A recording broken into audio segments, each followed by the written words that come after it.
Hi, I'm Danny Knightmare, and I'm a horror addict. Tonight's the full moon, so get ready as we review what I consider a very underrated slasher, Intruder.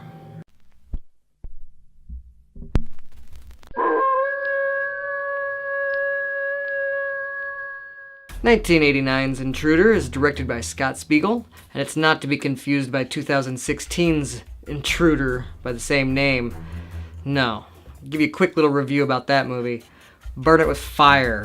It was really boring. This one, it's got Bruce Campbell, Sam Raimi, and Ted Raimi. Okay, maybe Bruce Campbell only makes a cameo at the end, but it's cool. The Raimi brothers actually get a lot of good screen time, so that's cool. One little goof on the box though, it says Ace Checkout Girl Jennifer is played by Renee Estevez, and no, but whatever, she's played by Elizabeth Cox, who I'd say does a really good job being a final girl. In actuality, Renee Estevez plays her BFF, Linda. She's in tons of big movies, so it's kind of fun to see her in a small, little low-budget slasher film. Speaking of goofs, there's a couple of them if you look around. Yeah, I mean, if you really pay attention, you'll see some camera crew and equipment reflecting off of things. But most importantly, this is all supposed to take place in one night. But filmed like Clerks, they filmed it in a real grocery store after hours. And it's pretty cool, but it took more than one day to film it. So if you're paying attention at the checkout stand where the girls are hanging out, different takes, all on the same night, but those TV guides, they keep changing because, they didn't film it all in 1 week. But those are just fun little Easter eggs. Pay attention in the beginning, you'll see Emil Stika.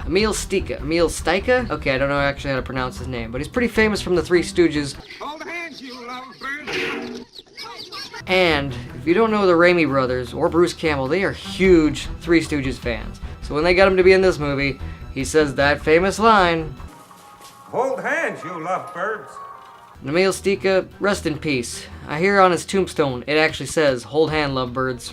Jennifer's got a couple of problems. One of them is her crazy ex-boyfriend, Craig, who keeps showing up, demanding that she takes him back. He even gets pretty violent and they have to throw him out of the store. Then when he keeps harassing her over the phone, they call the cops. Little good do the cops do anybody in this movie, I tell you. They are worthless. Which is sad because at the very end, Bruce Campbell plays one of those cops. I love to see him, but I'm not sure he's gonna be much help either. Wait, Bruce Campbell's a cop? Is this an unofficial prequel to Maniac Cop? It just might be. Another one of Jennifer's problems is at the end of the night when they've locked down the store and they're all cleaning up for the night. Her bosses, Bill and Danny, tell everybody that they're gonna be selling the place.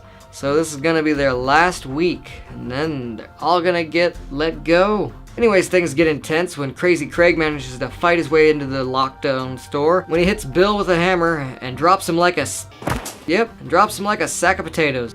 Literally, the next scene you see is a sack of potatoes falling on the ground. Then it turns into a very, very brutal whodunit slasher. Is it Craig? Is it somebody else? Is it Craig and somebody else? Well, before I get to the spoiler section of this video, I'm gonna let you know right now, if you're a true slasher fan like me, if you're in a lot of movies with a lot of personality and charm, and you don't care too much on high budget, then I think you should own it.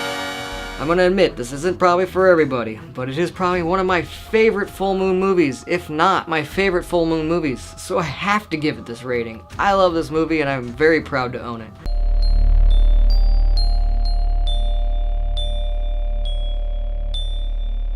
I'm not gonna tell you who the killer ends up being, but with their possibly dying words, they straight up deliver an amazing twist to this film, which really turns the tables. However, I am gonna let you know right now, it's neither Sam or Ted Raimi. They have some of the coolest deaths. I feel pretty bad that Ted's one of the first to bite it, except for the dude is a sloppy either. I mean, what is he doing with that watermelon?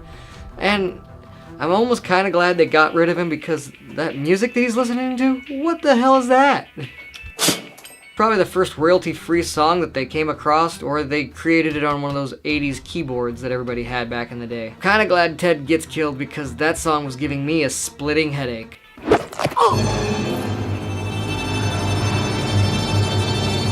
And when Sam gets killed, it's pretty epic. Plenty of eye gouging, head chopping, head bandsawing, head compacting, and lots of dark humor in this film. I love it. These are the most brutal deaths ever. That's why this movie I think is so underrated. Perhaps if it had a cooler, more iconic killer at the end, that it would have got more notoriety, but I don't know. It's still amazing to me. And those practical effects, man, I just love it. And I said, Jennifer's a pretty awesome final girl. She has a lot of fight in her. And hell, there's one part where she's trapped and she's trying to keep the killer out. And she sees Sam just hanging around. So she hooks him into helping her barricade the door. I love that scene. Movie had no nudity, but hey, there's at least 7 awesome kills. So gotta check it out. Speaking of checking out, if you didn't see last month's Full Moon, I collabed with Screaming Soup. That was amazing. That's probably one of the best reviews that I've done all year. However, this is one of the best movies I've reviewed all year, so yeah. Cut! Let me know in the comment what you think is one of the most underrated slasher films of all time. And, of course, what do you think of Intruder if you've seen it? And if not, tell me if you're gonna check it out. Alright, until the next full moon. Thanks for watching.